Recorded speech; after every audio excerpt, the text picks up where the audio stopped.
அனைவருக்கும் வணக்கம். விருச்சிக ராசினியர்களுக்கு செவ்வாய் தற்போது கும்பராசிக்கு பயிற்சியாகிறார். அது மட்டுமில்லாமல் கும்பராசியில் ஏற்கனவே சஞ்சரித்து கொண்டிருக்கும் 5 கிரகங்களோடு இணைகிறாருங்க. இதன் காரணமாக விருச்சிக ராசினியர்களுக்கு என்ன மாதிரியான நன்மைகள் எல்லாம் ஏற்பட இருக்கு, செவ்வாயினுடைய பயிற்சியின் காரணமாக அமையிருக்கும் சாதகங்கள் என்ன, பாதகங்கள் என்ன, மேலும் என்ன மாதிரியான முன்னேற்றங்கள் எல்லாம் உங்களுடைய வாழ்வில் ஏற்பட இருக்கு என்பது குறித்தான முழுமையான பதிவு தான் இந்த வீடியோல நம்ம விரிவா பார்க்க போகிறோம். அந்த வகையில விருச்சிக ராசியை சேர்ந்த விசாகம் 4ஆம் பாதம் முதல் அனுஷம் கேட்டை வரை உள்ள நட்சத்திரக்காரர்களுக்கு குடும்ப சூழ்நிலை ரீதியாக மேலும் என்ன மாதிரியான நன்மைகள் எல்லாம் ஏற்பட இருக்கு என்று பார்க்கும்போது, இத்தருணங்களை பொறுத்த வரைக்கும் உங்களுடைய ராசிக்கு 3ஆம் இடத்தில் சஞ்சரிக்கும் செவ்வாய் தற்போது சுகஸ்தானத்திற்கு செல்கிறாருங்க. அங்கு கூட்டு கிரகமாக இருந்து குருவால் பார்க்கப்படுகிறார். எனவே நல்ல காரியங்கள் இல்லத்தில் நடைபெற இருக்கு. பெற்றோர் வழி ஆதரவு நிச்சயம் உண்டு என்பதால் அதற்கான முயற்சிகளை நீங்கள் தாராளமாக மேற்கொள்ளலாம். அதே போல் விருச்சிக ராசினியர்களை பொறுத்தவரை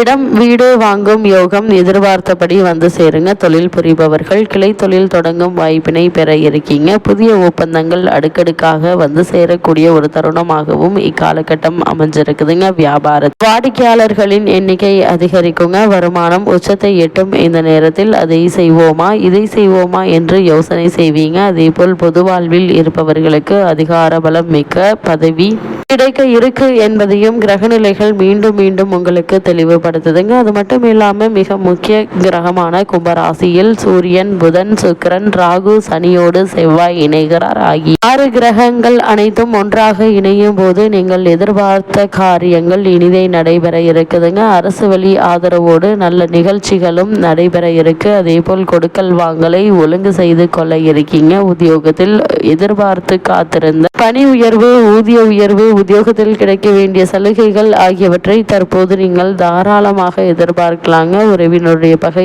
அகலுங்க. விலகி சென்றவர்கள் எல்லாம் விரும்பி வந்து இணையக்கூடிய ஒரு தருணமாகவும் இக்காலகட்டம் அமையிருக்கு என்பதை கிரகங்களுடைய சஞ்சார நிலைகள் தெளிவாகவும் உறுதியாகவும் எடுத்துக்காட்டுதுங்க. இத்தருணங்களுடைய ஆரம்பத்தில் ராசிநாதன் செவ்வாய் 3ஆம் இடத்தில் வலுவாக இருக்கிறார். உங்களுக்கு மிகப்பெரிய வெற்றியை தருவதற்கு அவர் தயாராக இருக்கிறாருங்க. அவர் 4ஆம் இடத்திற்கு மாறும் போது முன் போல அவரால் மிகப்பெரிய வெற்றியை தர முடியாது. இருந்தாலும் பெரிய உதவிகள் கிடைக்காது. காரணம் கிரக யுகத்தில் அவர் இருப்பாருங்க. அதே போல உங்க சுக்கிரன் 4இல் இருப்பதால பண வரவு உண்டுங்க. சிலருக்கு பதவி உயர்வும் கிடைப்பதற்கான சாத்தியக்கூறுகள் அதிகம் இருக்கு. புதிய பொறுப்புகள் வந்து ஒன்றன் பின் ஒன்றாக வந்து சேர இருக்குதுங்க. ஆன்மீகத்தில் உங்களுக்கு நாட்டம் ஏற்படுங்க. 8இல் குரு இருந்தாலும் உங்களுடைய தனஸ்தானத்தை பார்வையிடுவதால் பண விஷயங்கள்ல பிரச்சனைகள் என்பது இருக்காது. அந்த அளவிற்கு உங்களுக்கு வருமானம் என்பது இருந்து கொண்டே இருக்குங்க. விழிப்புடன் இருந்தால் கடன் வாங்காது சமாளித்துக் கொள்ளலாம் என்பதையும் கிரக நிலைகள் உறுதியளிக்குது. அதே போல் விருச்சிக ராசினியர்களை பொறுத்த வரைக்கும் சூரியன் உங்களுடைய ராசிக்கு அர்த்தாஷ்டமத்தில் இருக்கிறார். உடல் அசௌகரியம் இருந்து கொண்டே இருக்குங்க. சிறு சிறு பிரச்சனைகள், குறிப்பாக வயிறு போன்ற பிரச்சனைகள் ஏற்பட்டு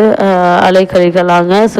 சுகஸ்தானம் பாதிக்கப்பட்டு இருப்பதால ஏதோ ஒரு கவலை மாறி மாறி வந்து கொண்டே இருக்கும். வண்டி வாகனங்கள்ல செல்லும் போது மிக மிக கவனமாக இருப்பது அவசியம். அதே போல் போதாகுறைக்கு அஷ்டம குரு என்பதால அதிக கவனத்தோடு செயல்படுங்க. அலைச்சல் அதிகரிக்கும். பத்திரப்பதிவுகள்ல கவனம் தேவை. ஆவணங்கள் ஒரு முறைக்கு இருமுறை படித்து பார்த்து அதற்கு பிறகு ஆவணங்களில் கையெழுத்திடுவது மிக மிக நல்லது என்பதை கிரகநிலைகள் மீண்டும் மீண்டும் அறிவுறுத்துது. அதே போல் இத்தருண கிரகநிலைகளை ஆராய்ந்து பார்க்கும்போது இக்காலகட்டத்தினுடைய தொடக்கத்தில் உங்களுடைய ராசிநாதன் செவ்வாய் சகாயஸ்தானத்தில் உச்சம் பெற்று சஞ்சரிக்கிறாருங்க. குருவினுடைய பார்வை தனஸ்தானத்தில் பதிகிறது. எனவே தொட்ட காரியங்கள் வெற்றி கிடைக்குங்க. வருமானம் உயர இருக்கு. இத்தருணங்கள்ல சனி பயிற்சியும் நிகழவிருப்பதால் அர்த்தாஷ்டம சனியும் விலகி அதிர்ஷ்ட வாய்ப்புகளை அள்ளி வழங்க போகிறதுங்க. வெற்றி செய்திகள் வீடு வந்து சேர இருக்கு. அரசு வேலைக்கு விண்ணப்பித்தவர்களுக்கு அவை கை கூட இருக்குதுங்க. ஆரோக்கியம் சீராகி உற்சாகத்துடன் இயங்கக்கூடிய ஒரு தருணமாகவும் இக்காலகட்டம் அமைஞ்சிருக்குது. அதே போல் விருச்சிக ராசினியர்களை பொறுத்த வரைக்கும் உங்களுடைய ராசிக்கு 4ஆம் இடத்தில் சஞ்சரித்து வரும்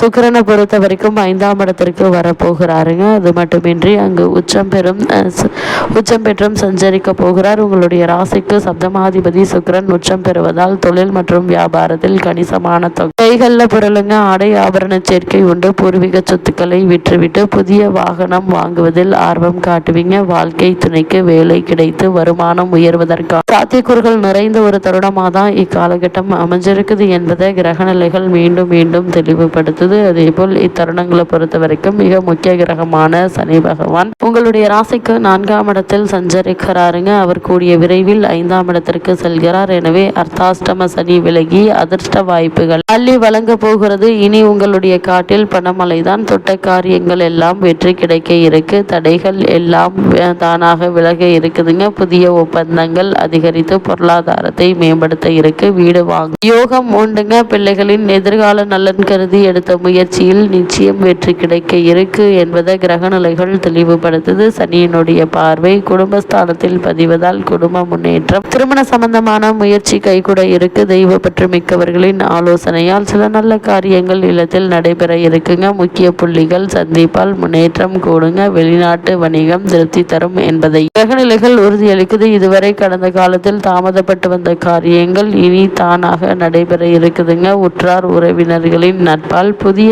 திருப்பங்கள் நிச்சயம் உங்களுடைய வாழ்வில் ஏற்படும் என்பதை கிரகநிலைகள் உறுதியளிக்குது. தன்னம்பிக்கை அதிகரிக்கும் நேரம் என்பதால் அதற்கான முயற்சிகளை நீங்கள் தாராளமாக மேற்கொள்ளலாங்க. சுபகாரிய முயற்சிகள் அல்லது இடம் வாங்குவது, வீடு வாங்குவது சம்பந்தமான முயற்சிகளை நீங்கள் இப்போது தாராளமாக மேற்கொள்ளலாம். அஷ்டம ராசியில் குரு பகவான் வக்ரகதியில் நிலை கொண்டுள்ள நிலையில அர்த்தாஷ்டகத்தில் சூரியன், சனி மற்றும் ராகு இணைந்திருக்காங்க. சூரியன் மற்றும் புதன் ஆகியோரும் சேர்ந்து சஞ்சரிக்கிறாங்க. அஷ்டமம் அர்த்தாஷ்டமம் ஆகிய 2 ராசிகளுமே தோஷத்தை ஏற்படுத்துபவை. அதனால் இவ்விரு தோஷங்களுக்கு ஏற்படும் போது அனைத்து விஷயங்களிலும் நாம் அதிக ஜாக்கிரதையாக இருப்பதும் அந்தந்த ராசியினருக்கு ஏற்ற பரிகாரங்களை செய்வது அவசியமாகுங்க. குறிப்பா இத்தருணங்கள்ல உடல் ஆரோக்கியத்தில் கவனமாக இருங்க. சிறு உடல் உபாதை என்றாலும் கூட உடனே மருத்துவரிடம் அணுகி அதற்கான சிகிச்சை எடுத்துக்கொள்வது மிக மிக நல்லது. அதே போல வாகனம் ஓட்டுவது கவனமாக இருங்க. இரவு நேர பயணங்களை தவிர்த்து கொள்ளுங்க. முக்கிய கிரகமான செவ்வாய், ராகு, சனி பகவான் ஆகிய கிரகங்களுக்கு இரவு நேரங்களில் சக்தி அதிகம் என்பதை புராதன ஜோதிட நூல்கள் விவரிக்குது. குறிப்பா விருச்சகம் அதிவீரியம் வாய்ந்த செவ்வாயினுடைய ராசியாகும். அதனால் செவ்வாயினால் தோஷம் ஏற்பட்டும் போது நாம் அதிக ஜாக்கிரதையாக இருக்க வேண்டியதன் அவசியத்தை பூர்வ பாராச்சரியம் போன்ற மிக புராதன ஜோதிட கிரகங்கள் வலியுறுத்துது. அதே போல் விருச்சக ராசினியர்களை பொறுத்த வரைக்கும் குறிப்பாக உத்தியோகஸ்தர்களுக்கு என்ன மாதிரியான நன்மைகள் எல்லாம் ஏற்பட இருக்கு என்று பார்க்கும்போது அன்றாட பணிகளையும் பொறுப்புகளையும் கவனமாக இருப்பது மிகவும் அவசியங்க. மேலதிகாரிகள் நியாயமின்றி கடுமையாக நடந்து கொண்டாலும் உணர்ச்சி வசப்படாமல் வளைந்து கொடுத்து உங்களுடைய எதிர்காலத்திற்கு நன்மை பயக்குங்க. எடுத்தறிந்து பேசாமல் பொறுமையாக நிதானமாக சூழ்நிலைகளை கையாள்வது அவசியம். அதே போல தொழில் மற்றும் வியாபாரம் செய்யக்கூடியவர்கள் முதலீடு சம்பந்தமான விஷயங்களை கவனமாக இருங்க. முன் அனுபவம் உள்ளவர்களிடம் ஆலோசனை பெற்று அதற்கு பிறகு அதற்கான முயற்சிகளை மேற்கொள்வது நல்லது. இத்தருணங்கள்ல கிரகநிலைகளின் ரீதியாக கூறப்படும் பரிகாரம் என்ன என்று பார்க்கும்போது செவ்வாய்க்கிழமை தோறும் உங்களுடைய பூஜை அறையில் மாலை வேளையில் நெய் தீபம் ஒன்று ஏற்றி வந்தால் அற்புதமான பலன்களை பெறுவீர்கள் என்பதை கிரகநிலைகள் மீண்டும் மீண்டும் உறுதியளிக்குது.